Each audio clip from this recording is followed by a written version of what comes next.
The Red Wheelbarrow by William Carlos Williams. So much depends upon a red wheelbarrow glazed with rainwater besides the white chickens. Okay, so let's get a ooh, ah. We are gonna investigate poetry in a way very similar to what you know, so you don't have to change the thinking. My name is Paula Messias. I'm a third grade teacher at Success Academy, Bed-Stuy 2. I view myself as a facilitator, and the learning comes from them. What I say is not as important as what they say. I want you to just visualize, tell me what you see if I take this poem and I show it back here. You can't read it, and there's a reason why I'm doing it. Okay, yes, what do you see? I saw that it was like a real poem. Mm-hmm.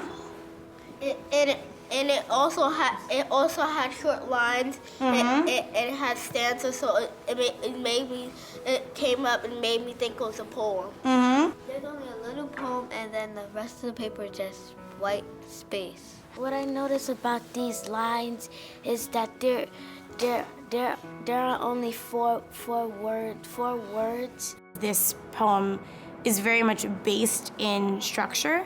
I was excited to see where they would go and what they would talk about because we haven't had an opportunity to really just focus in on structure. My name is Idrissa, and I go to Bed-Stuy 2. In class, we talked about what the poet really was trying to say and how he used the stanzas to show what he's really saying. I noticed that it could have been about a red wheelbarrow. Oh, how'd you get that? Let's now look at it a little closer. How'd you get that? I have hawk eyes. You have hawk eyes, that indeed you do. But what do you see that is happening? Ajay? This poem is talking about how this red wheelbarrow is probably holding Where do you get rainwater. that from? I get it where it says a red wheelbarrow glazed with rain.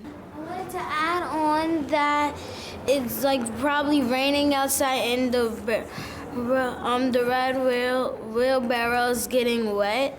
I think that the poet is not giving us a lot of information because in most poems you can figure out right away where the speaker is, but in this poem you can't. Yeah. There is a red wheelbarrow next to chickens, and so I'm thinking that it's on a farm. The rainwater could be used for watering the seeds, and the white chickens could be used for food on the farm. Maybe they could give the chickens something to drink, or they could lay in there. I think everyone's a little uncomfortable with the ambiguity, the unknown, because we all want to make meaning of what we read and see, but the words in the text create very clear pictures. Who has heard of the word glazed before? When have you heard the word glazed? Gerard? Donut. A glazed donut.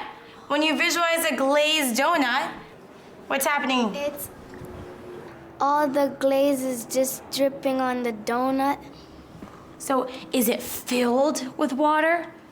Is it holding water? Turn to your turn talk partners. There's some. Go. I think that they're different because glaze is when it's dripping off, and the other one is when it's filled with water and it's not dripping off. So that's why they're different. When it's glazed, that means there's something dripping out from it and it's not going to be full anymore. Glaze is different because glaze is just when it drops off and a full piece is all the way to the top. When you think of the word glaze, why? Because if it's like a stream, it's like just floating, and if it's like on a donut, it's just like melting down. I agree with you. I didn't really understand what they actually meant, like if the water was in the barrel or dripping off the barrel. Then when I looked at the glazed, it said they're actually dripping off. Did someone's partner say something that they want to share, they talked about with their group? When it's full, that means it's really heavy and it stays still on top. But when it's glazed, that means that it's very light and there's a little amount of water coming out. Interesting. Alexandra? Daya said that it's like a bathtub, but if you like pull up the drain and then you take all the water out, but when you step out the bath, then you leave some water in the bath and it's dripping down, then that's like glaze. The poet is really making us think about these words. What makes a word important? I think when you have that unknown, I kind of let it hang in the air and then go back to what we do know, which is grounded in the words that they have to read. Would it feel different if the poet wrote it like this? Same stanzas, same meaning, same feel, same words, and that's where we came up with on Saturday was the idea of cutting apart the words and giving them a chance to explore. You have the red wheelbarrow dissected. And you get to play around with different ways to organize the words. Depends. I think. The book that the scholar is reading Depends on the red barrel. If you do a white barrel, do you think it'll change like the So beside the red wheelbarrow? Red wheelbarrow glazed upon water. So beside the red wheelbarrow. Ooh. Don't look at me, it's your Switch artistic it. expression. Switch it. I'm gonna come back and see where you fit this last the in, okay? My name is Jasmine and I'm in 3rd grade and I go to Success Academy Best I 2. I was trying to put the words together and some of them, when I put them together, they didn't make sense, so I had to switch them around and then they made a lot more sense. Having them actually manipulate the words on the page is a great activity to kind of open up a discussion. So if I could do it again, I would put that a lot earlier and then spend more time at the end discussing what came out of that activity. chickens beside the white wheelbarrow, besides the red chicken, depend upon and glazed rainwater, so much red.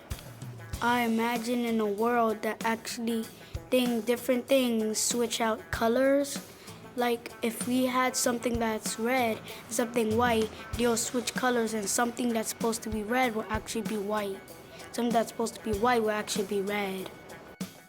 The red wheelbarrow glazed with rainwater beside the chickens. When you talk about poetry, it's not just about abstract meaning, but that activity itself is great, and I would do it again.